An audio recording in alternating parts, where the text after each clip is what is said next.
Boa tarde, senhores acadêmicos, senhoras e senhores, amigos da casa, nossos espectadores via internet. Estamos abrindo os trabalhos aqui nessa terça-feira e, antes de falar da conferência propriamente dita, eu gostaria de comentar aqui, informar os próximos eventos da academia.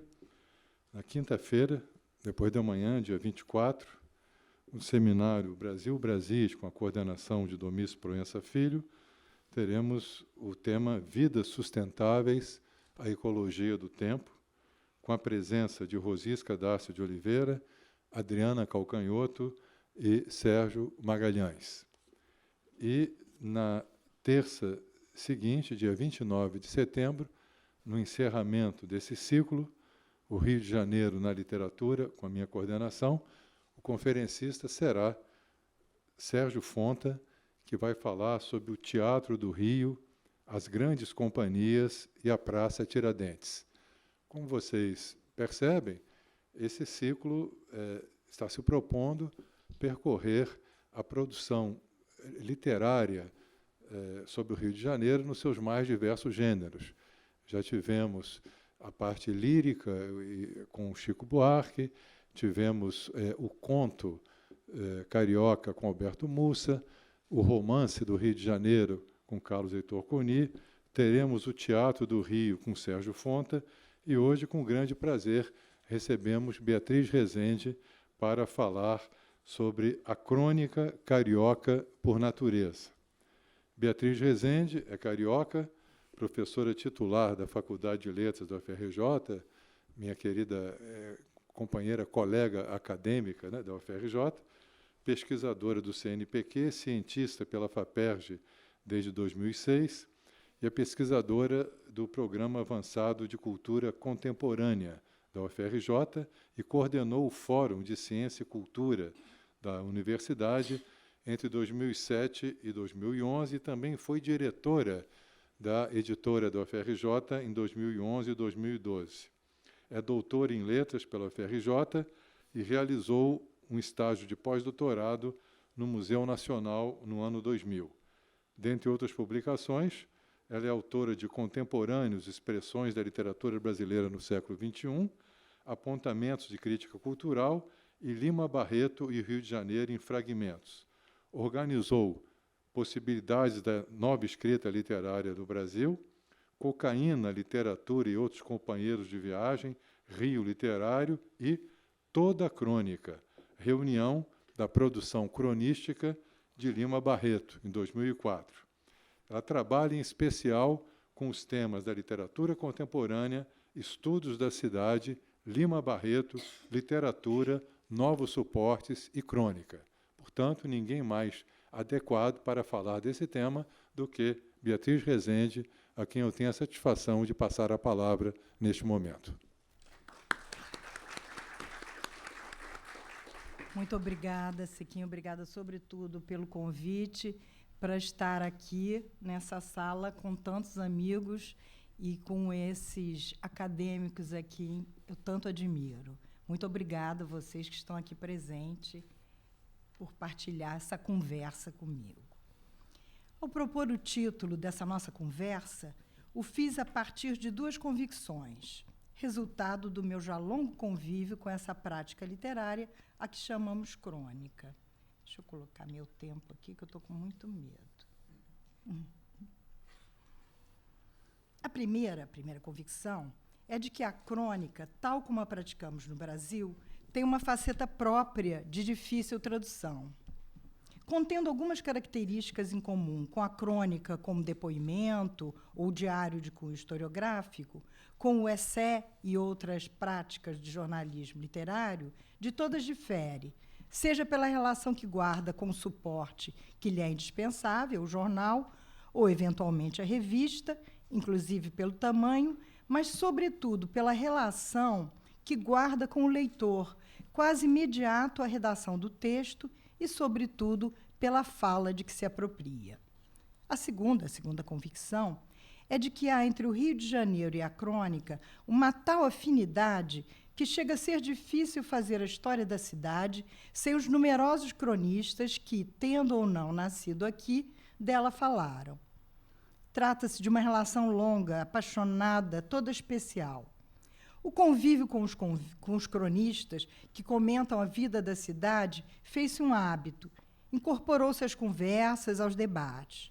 Nós todos os sentimos próximos, companheiros de um dia a dia nem sempre fácil, confidentes de nossas pequenas reclamações, cúmplices de nossas revoltas, solidários em nossas perdas, às vezes simples, às vezes trágicas, e em nossas alegrias, banais ou formidáveis.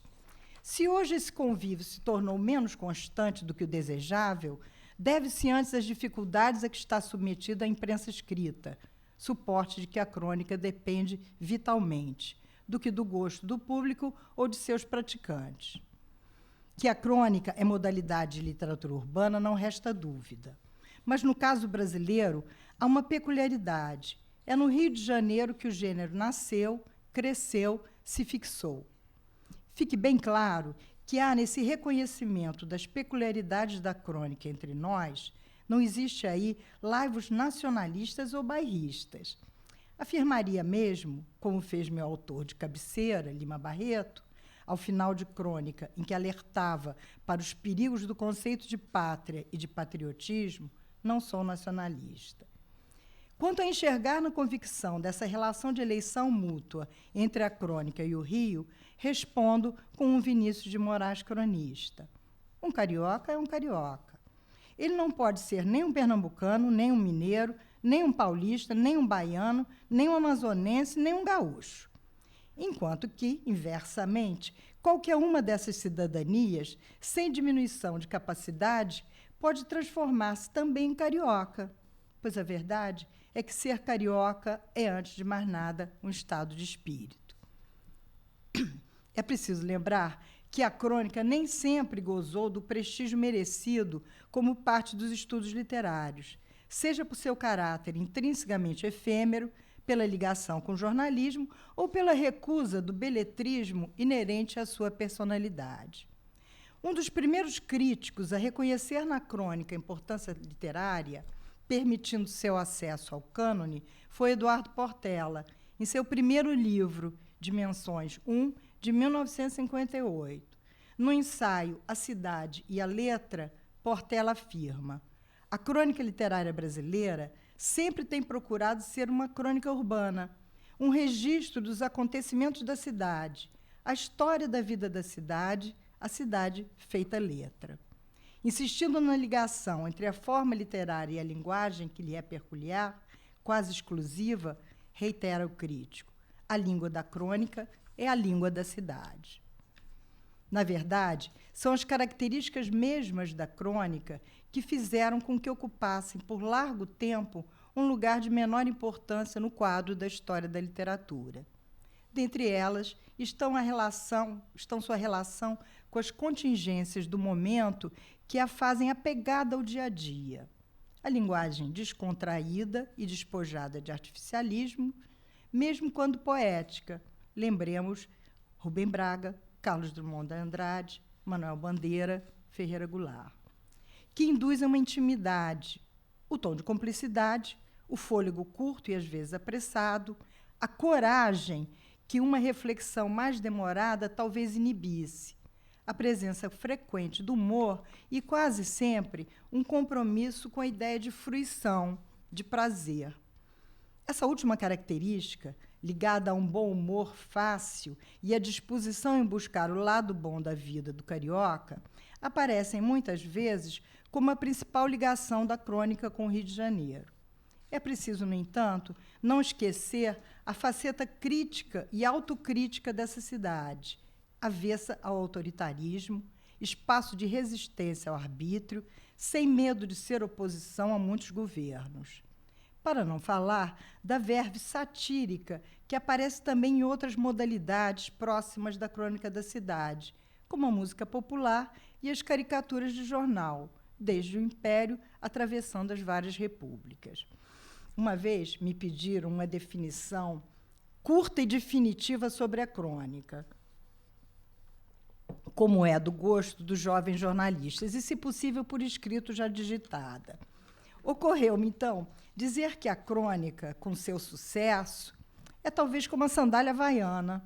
Fica bem em qualquer pé, não sai de moda, vai à praia e à festa com a mesma desenvoltura, de dia ou de noite, e ainda agrada aos gringos. Acabaram gostando dessa observação, que foi frequentar a orelha de um livro muito bonito de crônicas, inclusive de Raquel de Queiroz e do Ferreira Goulart, publicado pelo José Olímpio. Mas era só uma brincadeira com o jornalista. Se fossem necessárias razões históricas, não seria difícil encontrá-las.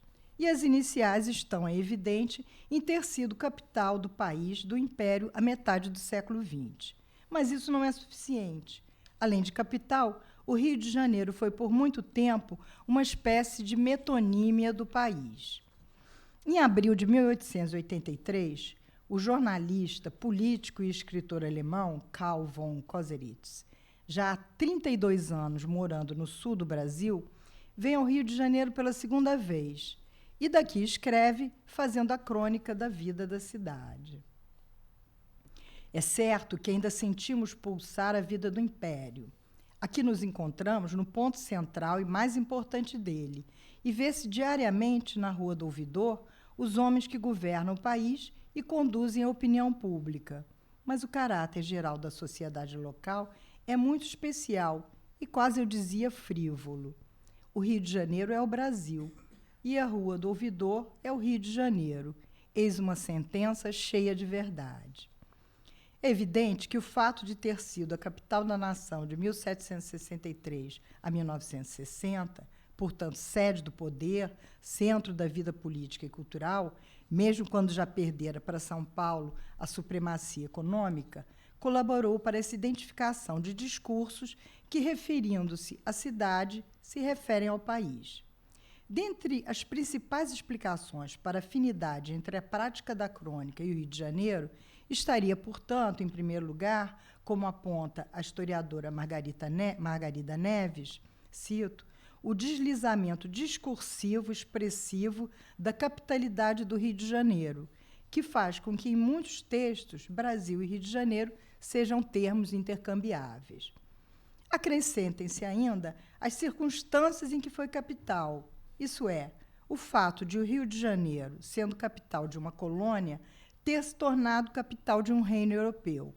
É o fenômeno a que o historiador Francisco de Assis Barbosa chamou de inversão da metrópole, justificando a expressão por ter o Brasil assumido, de fato, a posição de metrópole como centro das decisões régias. Deslocara-se o eixo do sistema, agora no novo e não mais no velho mundo. Essa situação acarretou um sentimento que, de certo modo, ainda perdura, vigente na cidade, o de não ter realmente sido colônia. Hoje, momento em que os estudos pós-coloniais se tornam importantes, esse cosmopolitismo precoce merece atenção para além das observações, por vezes um tanto folclóricas.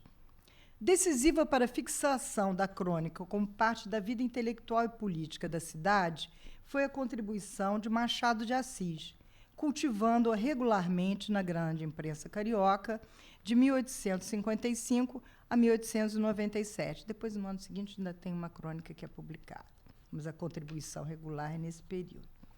O que dá às crônicas de Machado um espaço peculiar no conjunto de sua obra é a frequência com que nelas se ocupa de questões políticas, sem deixar nunca de lado a ironia.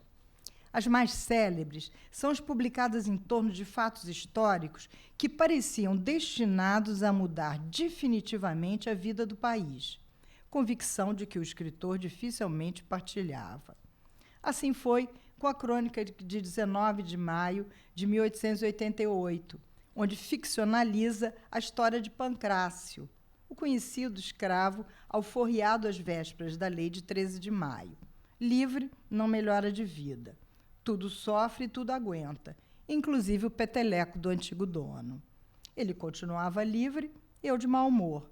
Eram 2 estados naturais quase divinos.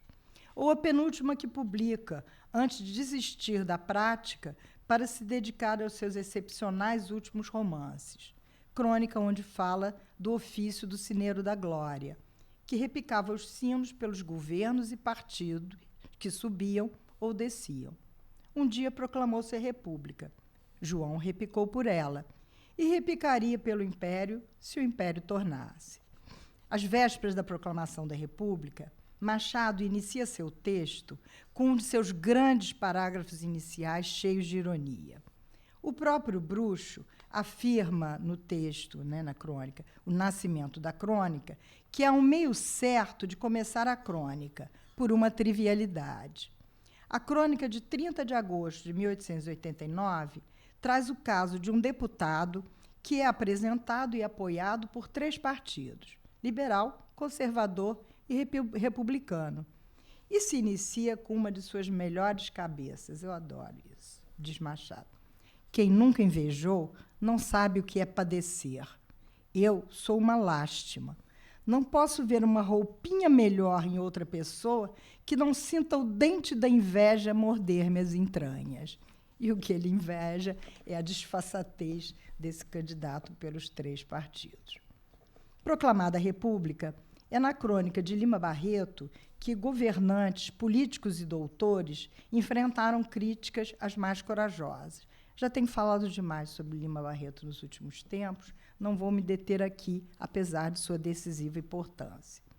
A trajetória de Lima Barreto começa e termina com a defesa da cidade, inclusive levando a público a desconfiança diante das modificações urbanísticas que os prefeitos impunham à geografia da cidade, com o privilégio às áreas ricas e consequente desprezo pelos bairros e regiões onde se concentrava a pobreza.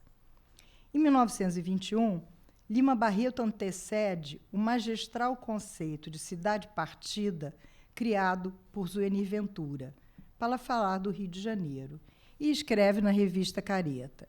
Vê-se bem que a principal preocupação do governador do Rio é dividi-la em 2 cidades. Uma será a europeia, a outra a indígena. E é em crônica, onde relembra a Gazeta Literária, ele fazia muito isso, saudava outras publicações, comentava no final da revista, quando ele está recolhido, falei que eu não ia falar, mas não aguento, que ele já está mais recolhido em casa, ele pratica uma crônica que, na verdade, são resenhas de vários livros. Mas é comentando a Gazeta Literária, em crônica publicada no Hoje, que o próprio autor se define. Sou homem da cidade, nasci, criei-me e eduquei-me no Rio de Janeiro.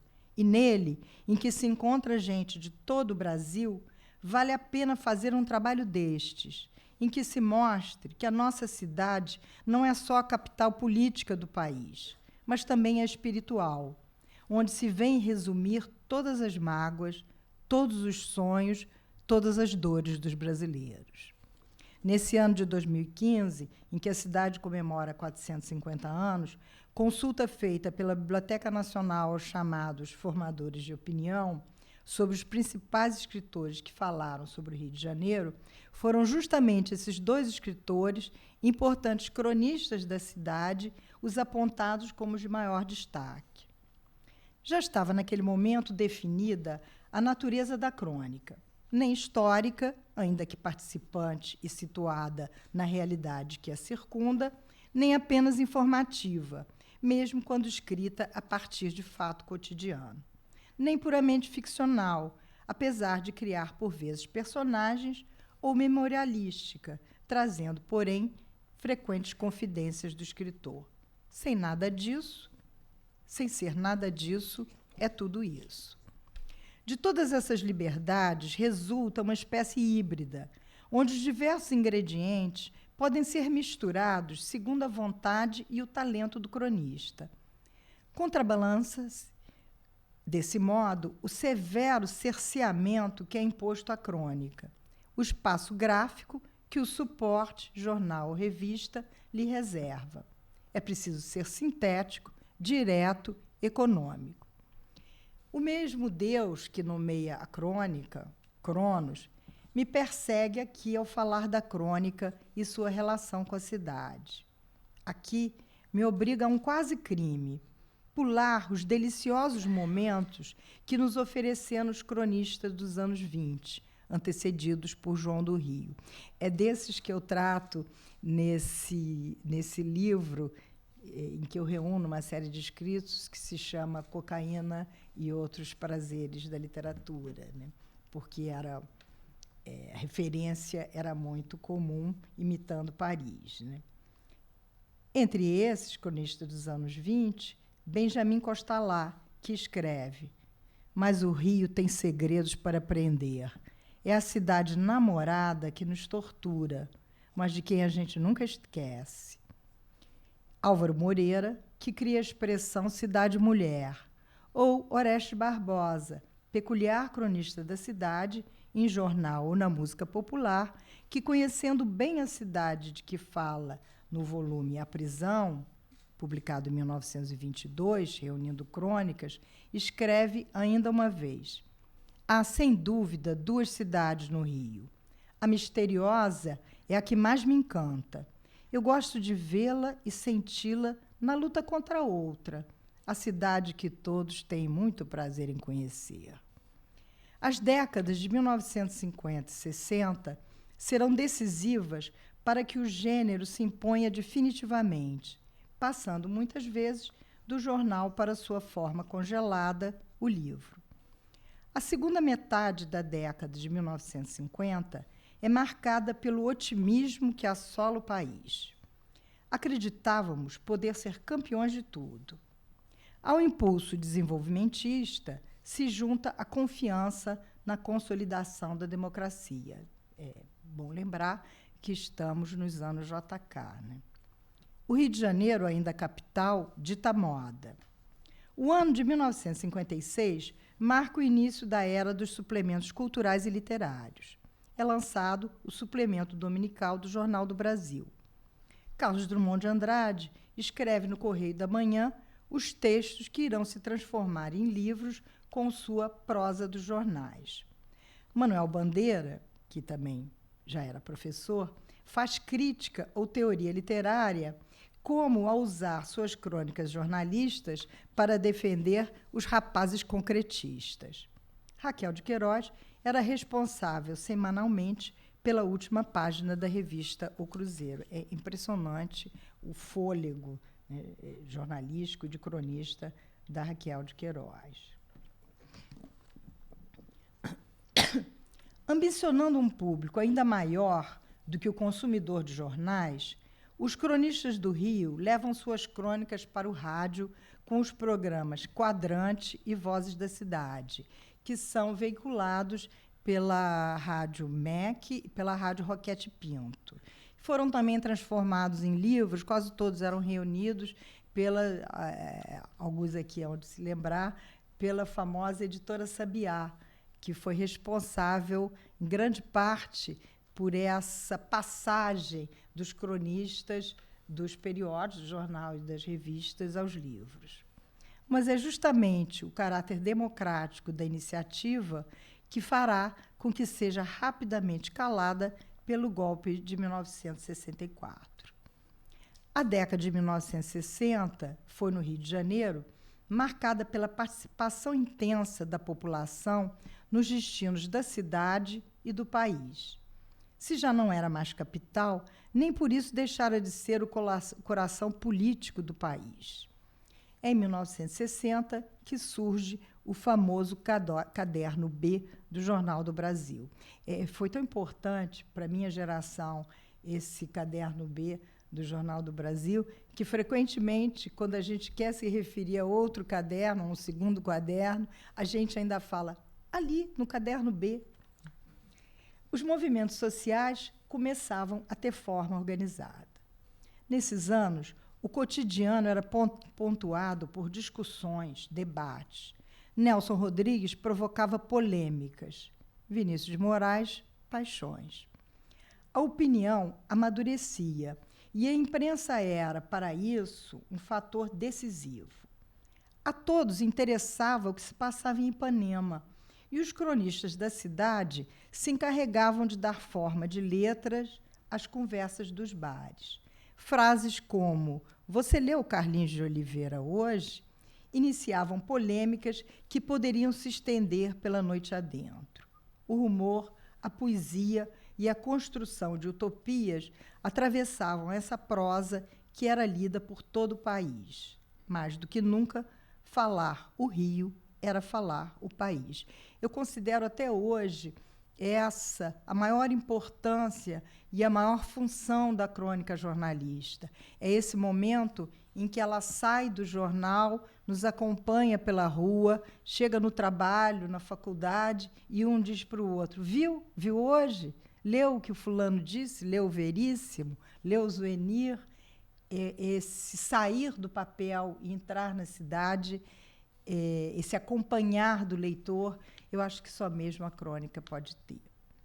Em 1967, Clarice Lispector inicia sua participação no Jornal do Brasil. E, dizendo que até ali escrevera unicamente romances e contos, estranha os novos rumos de sua escrita. Isso vem sendo bastante trabalhado, né? Essa escrita muito peculiar da Clarice Lispector nos jornais. Diz em Ser Cronista, de 22 de junho. E também, sem perceber, à medida que escrevia para aqui, ia me tornando pessoal demais, correndo o risco, daqui em breve, de publicar minha vida passada e presente, o que não pretendo. Outra coisa notei: basta eu saber que estou escrevendo para o jornal, isto é, para algo aberto facilmente por todo mundo, e não para um livro, que só é aberto por quem realmente quer, para que, sem mesmo sentir, o modo de escrever se transforme. E esses teóricos que vêm estudando Clarice Lispector tomam essas crônicas como um marco mesmo dos estudos literários, que são esses momentos em que a linguagem não só transita de uma dicção para outra, mas aonde quase que vale tudo. E é conhecida essa história de Clarice, que fazia o rol da roupa junto com a crônica do dia, e muitas exposições têm mostrado esses manuscritos. Esse será o grande momento de circulação das crônicas, os anos por excelência de vigor desse gênero, que sofrerá, como sofreu a cidade, com as ameaças à liberdade de expressão. Com Rubem Braga, Carlos Drummond de Andrade, Paulo Mendes Campos, Fernando Sabino, Antônio Maria, Clarice Lispector, Sérgio Porto e outros, está formado o cânone da crônica escrita no Rio de Janeiro. De todos eles, cabe lembrar, só Vinícius de Moraes e Sérgio Porto eram cariocas. A cidade era, mais do que nunca, escrita pelas crônicas. Com a chegada do regime autoritário, o caráter oposicionista da cidade fará com que seja penalizada. E o aspecto crítico da crônica a condenará a quase silêncio. À medida que 1968 vai se aproximando, a colaboração dos cronistas ameaçados pela censura na imprensa irá rareando. A crônica não pode prescindir da liberdade. Há uns 20 anos, eu organizei, no Centro Cultural Banco do Brasil, naquele momento em que os centros culturais eram um lugar de encontro, de sociabilidade importante da vida intelectual, uma exposição que se chamou Cronistas do Rio. E foi aí, numa pesquisa mais extensa, que eu constatei o quanto a esses espaços destinados à crônica nos jornais ia desaparecendo, ia enxugando, como alguns deles paravam de escrever, até 68, com o marco, e a exposição se encerra, né, a caminhada pela exposição se encerrou com essa crônica, a célebre crônica de 68 da Marina Colaçante, sobre o desaparecimento das tartarugas. É uma crônica que merece ser lembrada. As tartarugas, né, eram os cronistas.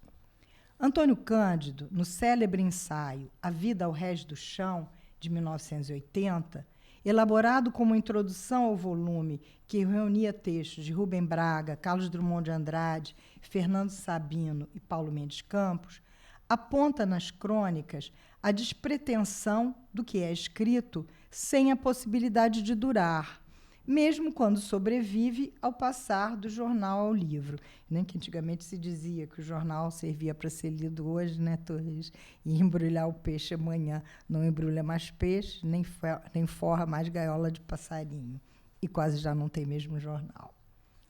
Para o crítico, naquele momento, para Antônio Cândido, a finalidade da crônica seria divertir, precisando, para isso, ser leve e descompromissada, com o humor funcionando como recurso privilegiado nas narrativas e afastadas da lógica argumentativa e da crítica política.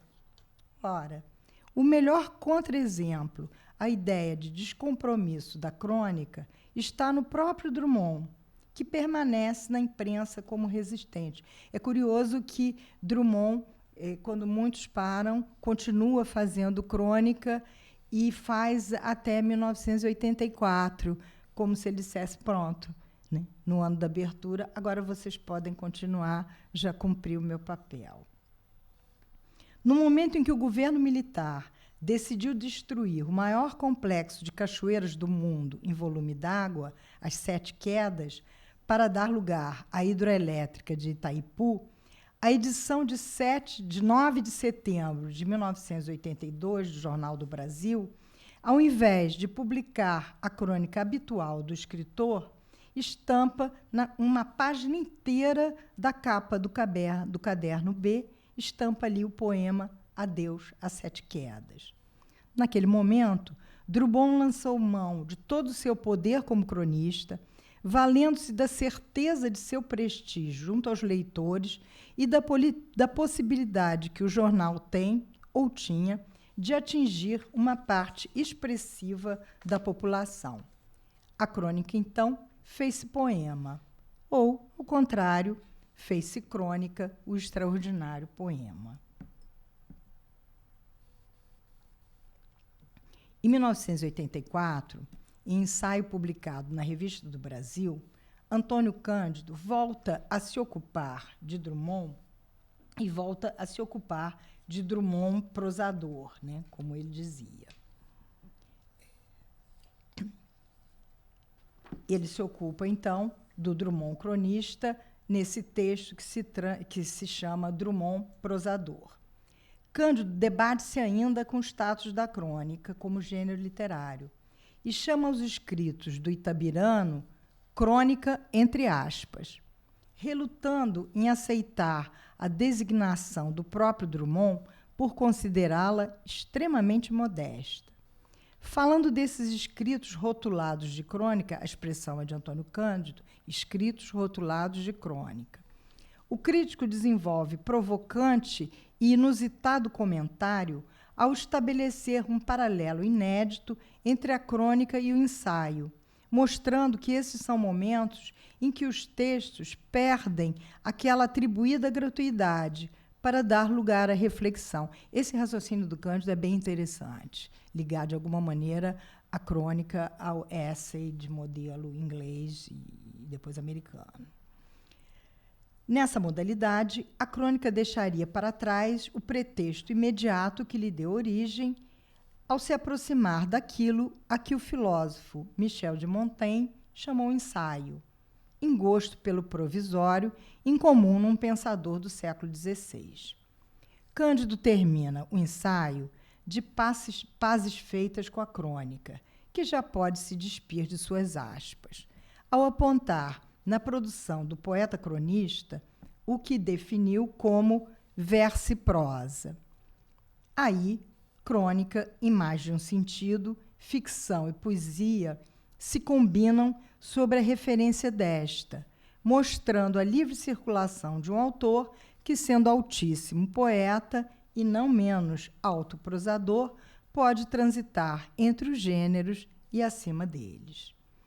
Em 1984, Drummond despede-se dos jornais com crônica que pode nos servir de referência teórica. Nesse último de seus textos escritos para os jornais, Carlos Drummond define o gênero falando da escrita que, cito, não obriga ao paletó e gravata do editorialista, nem tampouco exige o nervosismo saltitante do repórter. E ainda, dispensa a especialização suada em economia, finanças, política nacional e internacional. A crônica que se refere é aquela que não precisa entender de nada ao falar de tudo. A contingência de publicação regular em jornal, em periódico, é comentada pelo próprio autor nessa linda crônica que se chama Tchau, junto com a decisão de continuar assim escrevendo, mas daí em diante, sem periodicidade e com suave preguiça. Diz Drummond. A crônica é o território livre da imaginação, empenhada em circular entre os acontecimentos do dia a dia sem procurar influir neles. Fazer mais do que isso seria pretensão descabida de sua parte. Ela sabe que seu prazo de atuação é limitado, minutos no café da manhã ou à espera do coletivo. Não gostaria de chegar ao fim dessa palestra em um tom nostálgico, saudosa de outros tempos. Bem ao contrário. Convivemos, nesse início do século XXI, com grandes cronistas, dos maiores de todos os tempos, como o mestre Zuenir Ventura e Luiz Fernando Veríssimo, que deixou a dicção gaúcha para adotar um falar carioca. Cronistas da cidade, da vida pública, a debaterem no espaço precioso de seus quadrados nossas dificuldades políticas, sem temer evocar o cotidiano, a vida pessoal e até os netos. Eu destaco muito no Veríssimo e no Zuenir Ventura, mas também, de uma maneira um pouco diferente, no Ferreira Goulart, essa empatia, essa proximidade do cronista com seu público. O Zuenir viaja o Brasil inteiro sendo um cronista do Rio. E o Veríssimo, quem por acaso já foi à Flip, a Feira Literária de Paraty, terá ficado certamente impressionado com a figura do Veríssimo, quietinho, num canto, em geral na ponte que liga a tenda ao resto da cidade, a autografar seus livros, numa cena quase de cinema mudo, porque ele nunca fala e sorri com uma paciência infinita de se deixar fotografar pelos fãs. Só na escrita da crônica isso é possível. Sem dúvida, campeões de popularidade e bem-querer entre os leitores. Eu cito Goulart, poeta, crítico, muito crítico, cronista, mas eu não posso deixar de dizer que sempre me provoca muito ciúme que ele viaje para as páginas paulistas. A esses cronistas se juntam outros, como Arthur Chechel, Cora Roney, que se fez cronista, e o erudito Arthur da Pieve.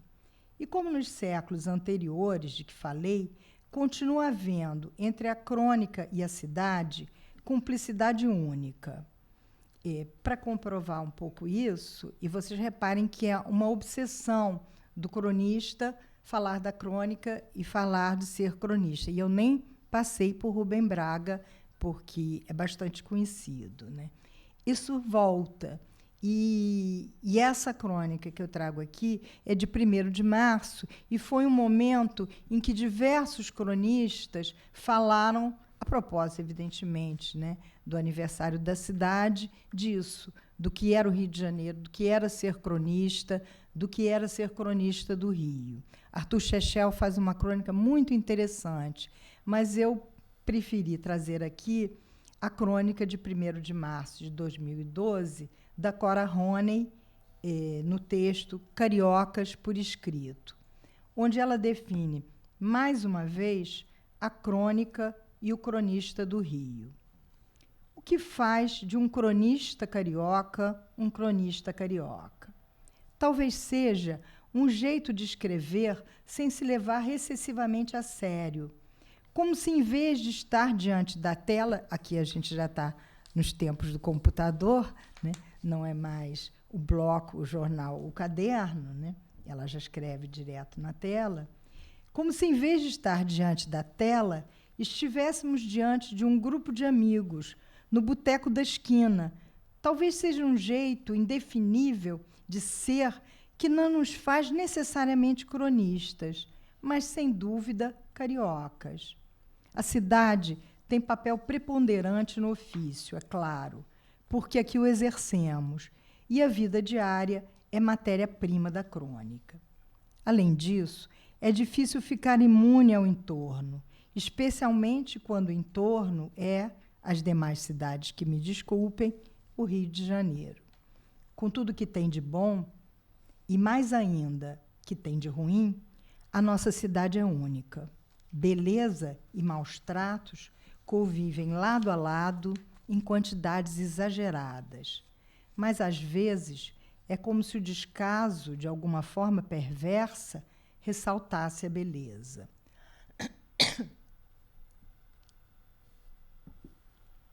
Gostaria aqui, ao finalizar essa nossa conversa sobre os poderes e prazeres da crônica, de chamar a atenção para a importância que a crônica tem na imprensa, na política, na vida da cidade. Eu não poderia deixar de fazer menção a esse fato, copiando um pouco os cronistas, a verve sempre política dos cronistas e muito ligada ao imediato. É impossível falar de crônica e não pensar no que está acontecendo com os jornais, com a imprensa escrita e com a dúvida mesmo que nós temos se esses textos, como a crônica ou a crítica literária, saberá ou desejará migrar para outros suportes. Essa relação da crônica com o jornal é muito forte. Eu realmente não sei, e olha que eu sou uma adepta fervorosa das novas tecnologias, mas eu não sei, eu tenho dificuldade ainda em imaginar lendo crônicas no tablet ou no telefone. No momento em que assistimos à progressiva desidratação dos jornais, em que os veículos de circulação de opiniões desaparecem ou se transformam em espaços virtuais de exibição da vida privada, os suplementos literários são definitivamente enterrados e, mais ainda, momento em que os espaços públicos de troca de experiências públicas e de sociabilidade intelectual deixam de ser importantes na geografia da cidade, preservar a vida da crônica carioca é luta primordial, mesmo que, como dizia Drummond, lutar com as palavras seja a luta mais vã. E aqui eu reitero que não é apenas... nós não estamos perdendo apenas os suplementos, esse espaço gráfico, esse espaço da imprensa de discussão de ideias, mas eu lamento muito a perda desses espaços de sociabilidade. Um texto muito bonito do Luiz Fernando, na revista Piauí, lamentou a perda da livraria Leonardo da Vinci, menos como livraria, menos como lugar de comprar livros, até porque, desse ponto de vista, nós estamos bem atendidos pela internet, mas como esse espaço de troca intelectual, de espaço de sociabilidade.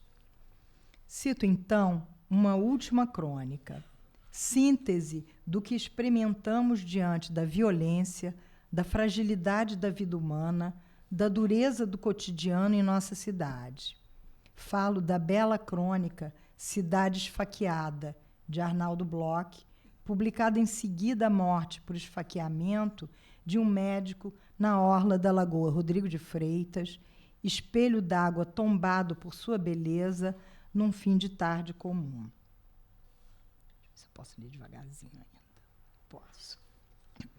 No final do texto, escreve Arnaldo Bloch: o corpo da cidade, torturado, vomita suas estruturas organicamente. Na fúria dos bueiros, inimputáveis, ou nas mãos impiedosas de um jovem esfaqueador, vibra a engrenagem de um crime maior, de origem, perpetrado por todo um corpo social. A cidade é aquilo que o homem faz dela. Obrigada.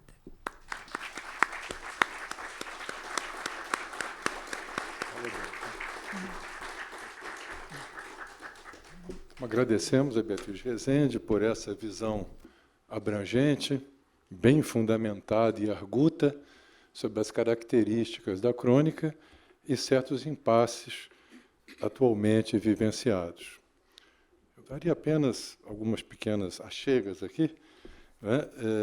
Já que você citou de passagem Rubem Braga, e às vezes a periodização literária gosta de datas, gosta de obras, né? Uma coincidência atribui-se o início do romantismo no Brasil aos suspiros poéticos e saudades de Gonçalves de Magalhães, de 1836, e, exatamente um século depois, em 1936, Rubem Braga lança O Conde e o Passarinho, que seria uma espécie de marco da maioridade, né, da literatura moderna através da crônica.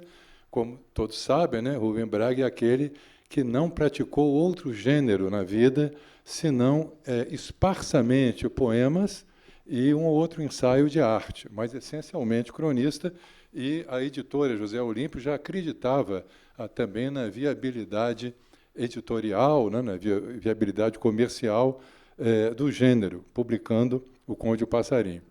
Uma coincidência é que um estado brasileiro importante e que nunca deu um acadêmico em 110 anos, o Espírito Santo, por outro lado, gerou, né, teve em si dois dos maiores cronistas de todos os tempos, o Rubem Braga e José Carlos Oliveira, de quem se fala pouco hoje, mas é um estilista primoroso e que vem sendo, nos últimos anos, redescoberto e relançado. Também lembremos que, 20 anos depois do lançamento de O Conde e o Passarinho, Afrânio Coutinho, de um modo pioneiro, na sua inovadora Literatura no Brasil, em 6 volumes, consagra espaço específico para o estudo da crônica e para o estudo do teatro, até então considerados hóspedes menores de nossas letras. Dessa feita, tiveram a possibilidade, né, de serem estudados no processo cultural brasileiro como gêneros autônomos e altamente respeitáveis. Beatriz Rezende frisou bastante bem o compromisso da crônica com a polis. Não se fala de crônica, ou quase não se fala, de crônica rural. E também o pacto da crônica com o transitório, aquilo que escoa pela teia de Cronos. E, talvez num gesto excessivamente autocrítico, lembremos-nos de que tanto José de Alencar quanto Machado de Assis não quiseram reunir em volume em suas vidas a sua produção cronística. Eles consideravam que deveria ter ficado vinculado ao momento da criação, e só póstumamente nós tivemos, nós leitores de hoje e de anos atrás, a possibilidade de fruirmos na beleza das crônicas de Alencar e de Machado. E esse suporte, quer dizer, o jornal, ele limita pelo espaço, como você disse, da mesma maneira como essa limitação também existiria transposto para outros meios, como a televisão, em que apenas vamos trocar o número de teclas, digamos, de caracteres, pelo número de minutos, né? Porque sempre a crônica, quando transposta, fica com a função meio preambular, alguma coisa assim como mestre de cerimônias de algo que vai suceder depois. Eu me lembro aqui também da experiência de Rubem Braga na TV Globo, né? No jornal Hoje, se não me engano, no jornal das 13 horas, né? Durante certo tempo, a própria televisão abriu alguns preciosos segundos para as crônicas de Rubem Braga. Dá só uma parte pois sobre não. o Rubem. Pois não. É o meu despertador. Fui pontual. Isso é para marcar o tempo da palestra, viu? Todo perfeito. Mas... eu acho que o Rubem Braga traz, né, Sequim, um exemplo muito importante de que a crônica não é só leveza, não é só facilidade, né? Todo mundo lembra do Aide de Copacabana. Copacabana é uma parte da cidade, talvez, que mais crônicas gerou, mais ainda do que Ipanema. E a de Copacabana é uma pedrada, né? Verdade. É uma bela pedrada. E é interessante, muito interessante isso que você falou do Alencar e do próprio Machado, né? Na resistência mesmo a dar uma organização de obra inteira, completa, às crônicas. É isso de que eu falo, né? Desse tardio reconhecimento em que o professor Portela foi pioneiro, que incorporou finalmente a crônica à literatura. Até Machado é um caso muito importante, né? Que foi preciso um inglês vir aqui para dar conta, o John Gladstone, para dar conta de um competente estudo de Bons Dias e outras crônicas. Desculpe te interromper. Pois não, claro. Então, essa questão da brevidade, da economia discursiva, é patente também no fato que a Beatriz citou, da crônica ser, digamos, um universo autossuficiente, na medida em que quase não há crônicas em capítulos. Porque a crônica supõe, desejavelmente, a fidelidade do leitor, deseja esse leitor frequente, né? Aí muitos brincam, os meus 17 leitores, mas são 17, melhor do que nada, né? Os meus 30 leitores, mas não supõe a fidelidade da memória do leitor. Quer dizer, o leitor está ali, mas essa memória se esgarça, se dilui em vários outros eventos ou vários outros acontecimentos do dia, e é como se a cada dia, então, a cada nova crônica, aquele espaço fosse reinventado sem estabelecer nexos necessários com a matéria discursiva antes veiculada. Quer dizer, de alguma maneira, a mesma facilidade de acesso que o leitor tem à crônica é a facilidade do descarte que ele tem dessa crônica para se preparar para a crônica do dia seguinte. Um ponto interessante que poderia ficar para a nossa reflexão e talvez uma outra palestra é o conceito desse espaço compartilhado entre cronistas e colunistas, porque muita gente confunde, né? O que seria a crônica e o que seria a coluna. O colunista e o cronista, quais são os seus pontos em comum e seus pontos de diferença. Um escritor que até pouco tempo colaborava no Globo, com textos muito inteligentes, que é o Francisco Bosco, né? Ele relatava que ele preferia ser chamado de... Ele escrevia colunas, não fazia crônicas.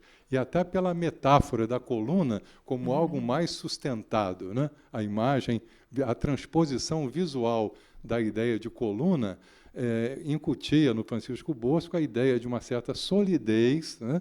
E aí vamos para o campo argumentativo, o campo mais judicativo, opiniativo da coluna, comparativamente ao espaço da crônica.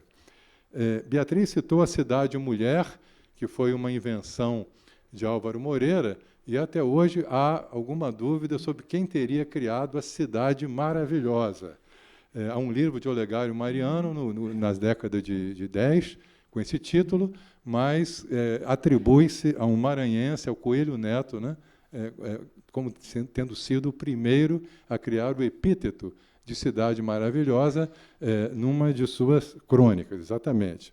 Lembremos de Coelho Neto, Olavo Bilac também, produção imensa, importante, resgatada por Antônio Dimas em 2 preciosos volumes publicados pela EDUSP, e nesse momento em que a crônica tinha uma função meio cívica e civilizatória, né?